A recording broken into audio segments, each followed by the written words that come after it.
Experience the thrill of PSL 9 live and exclusive only on A Sports.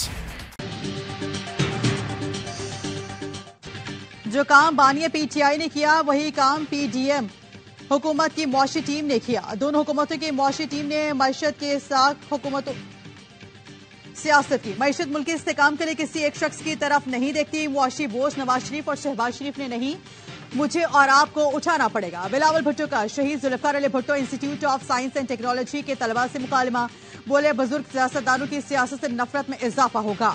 हम चाहते हैं कोई सियासी कैदी ना हो, मीडिया पर पाबंदी ना हो। इस्लामाबाद की ब्यूरोक्रेसी की जहनियत जानता हूं, वो खुद कुछ करते हैं नहीं, ना करने देते हैं। हुकूमत मिली 17 वजारत इशराफे की सब्सिडी खत्म कर देंगे, पैसा आवाम पर लगाएंगे। ज़राअत, मवासलात, तवानाई शोबों पर सरमायाकारी करें तो मुआशी से काम ला सकते हैं। सोलर सिस्टम से 300 यूनिट मुफ्त बिजली देंगे।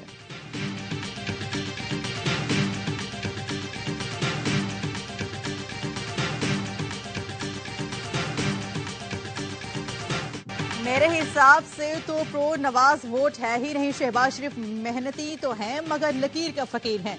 साबिक सदर आसिफ अली जरदारी कहते हैं इलेक्शन में एक दूसरे पर तनकीद जायज है। बिलावल एंटी नवाज वोट को मुतवज्जा कर रहा है तो हमें जरूर करना चाहिए। कहा, मियां साहब जब लाडले नहीं रहते तो पावर से निकल जाते हैं। नून लीग हमारे बगैर, हम उनके बगैर हुकूमत नहीं बना सकते। आगे साथ चलने या न चलने के बारे में इलेक्शन के बाद सोचेंगे।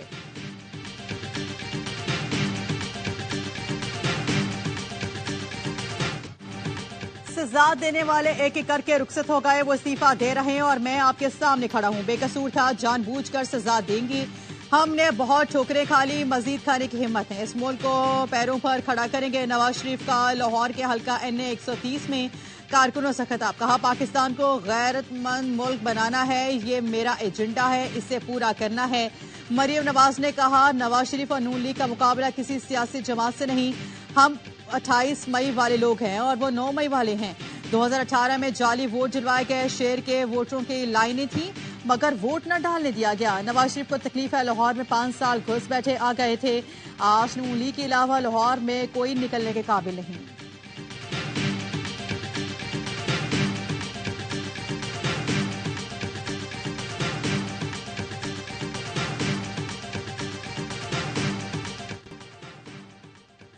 पाकिस्तान और ईरान के ताल्लुकात खराब करने की हर कोशिश नाकाम बनाने पर इत्तफाक। आर्मी चीफ से ईरानी वज़ीर ख़ारिजा की मुलाकात। तारीखी बाहमी ताल्लुकात को मजीद फरोग देने की जरूरत पर जोर। जनरल आसिम मुनीर का दूसरी रियासत की खुद मुख्तारी और इलाकाई सालमियत के एहतराम पर जोर। आर्मी चीफ ने कहा कि रियासतों के ताल्लुकात में एहतराम और तकद्दुस खुसूसी अहमियत रखते हैं। सिक्योरिटी खदशात से निपटने के लिए मवासलाती राब्तों की जरूरत है। दहशतगर्दी के खात्मे के लिए बाहमी ताउन, इंटेलिजेंस शेयरिंग बढ़ाने पर जोर। ISPR के मुताबिक मुलाकात में इस बात पर इत्तफाक किया गया कि पाकिस्तान और ईरान की तकदीर एक दूसरे से जुड़ी है। दहशतगर्दी मुश्तरका खतरा है, दोनों मुल्कों के करीबी राब्ते में है। खतरे से बेहतर तौर पर निपटने के लिए फौजी अफसरान के मैकेनिज्म बहाल करने पर इत्तफाक। सरहदी इलाके में अमन, इस्तेकाम और खुशहाली के लिए आज़म का आयादा।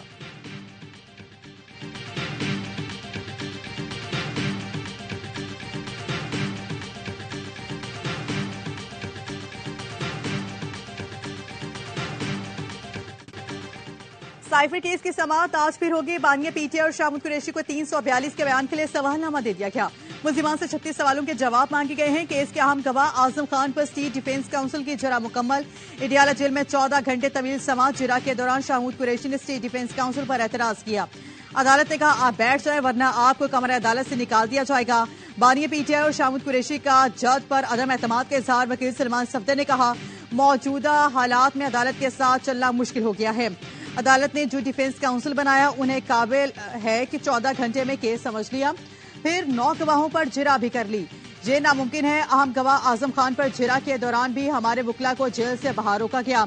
वकील सफाई के बाद जिरा ही एक एहतियार होता है, लेकिन अदालत ने महरूम कर दिया। सुप्रीम कोर्ट ने अपने फैसले में जल ट्रायल का कहा, ये नहीं कहा रोजाना चले। जज ने अबुल हसनात ने कहा कि जब मुल्जिमान जेल में हो तो समाअत रोजाना की बुनियाद पर होती है, जिस पर शाह महमूद ने कहा, जज साहिब जमानत मिल भी गई तो हमने अंदर ही रहना है।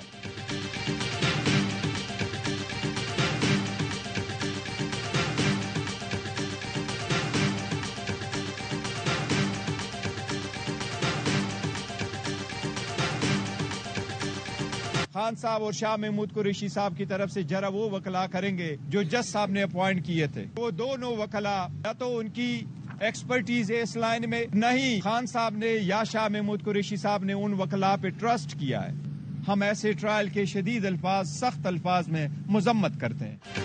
बैरिस्टर गौहर अली खान ने साइफर केस के ट्रायल पर सवाल उठा दिए। डियाला जेल के बाहर मीडिया टॉक में कहा कि बानिया पीटीआई और शाह महमूद कुरैशी ने भी जरा करने वाले वकला पर एतराज उठाया है। हम ऐसे ट्रायल की मजम्मत करते हैं, ये कानून की खिलाफ वर्जी है, खास तौर पर ऐसे ट्रायल में जिसमें सजाए मौत हो सकती है। सुप्रीम कोर्ट से दरख्वास्त है सो मोटो लिया जाए। ट्रायल के खिलाफ सुबह इस्लामाबाद हाई कोर्ट जाएंगे।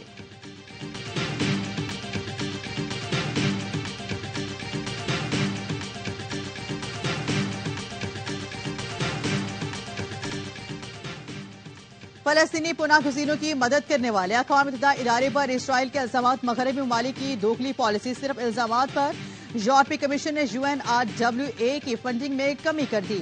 इस्लाहात का मुतालिबा अमेरिका, जर्मनी और बरतानिया समेत कई ममालिक ने फंडिंग रोक दी। पाकिस्तान के ज़ाहिर तशवीर तर्जुमान दफ्तर खारिजा ने कहा UNRWA 20 लाख से ज्यादा लोगों के लिए लाइफ लाइन है। महज इल्जामात के जवाब में फंडिंग मुअत्तल करने का फैसला बिला जवाज है। इसराइल ने इल्जाम लगाया था कि UNRWA 7 अक्टूबर को इसराइल पर हमलों में मुलविस है। गजा में इसराइली फौज की वहशियाना हमले जारी। 24 घंटे में 215 फलस्तीनी शहीद। शहदा की मजमूई तादाद 26,637 हो गई।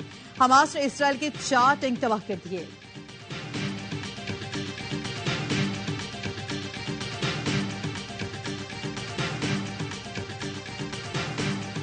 कराची में बेलगाम गाड़ियों ने 3 अफराद की जान ली। सुपर हाईवे पर तेज रफ्तार कार की मोटरसाइकिल को टक्कर, मोटरसाइकिल सवार मां बेटा जख्मी।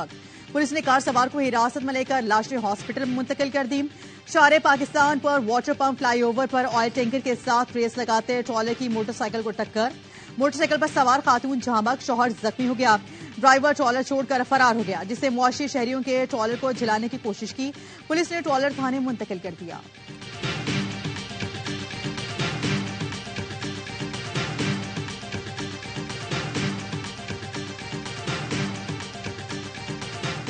बोलान के शहर मच में जखेबाद दी गिरे 15 रॉकेट फायर पहाड़ों से फायर रॉकेट मच शहर के मुख्तलिफ इलाकों में गिरे। पुलिस के मुताबिक रॉकेट गिरने से मुतादिद घरों के शीशे टूट गए। रॉकेट हमले फायरिंग से 2 अफराद जख्मी। मच शहर की बिजली मुनक़ता, इंटरनेट बंद, हॉस्पिटल में इमरजेंसी नाफिज। वज़ीर इत्तला जॉन अजीज़ई कहते हैं फोर्सेस ने मच में दहशत गर्दों के 3 अतराफ से किए हमलों को नाकाम बना दिया। बुसलन हमले असलम अच्छू ग्रुप के दहशत गर्दों की जानिब से किए गए।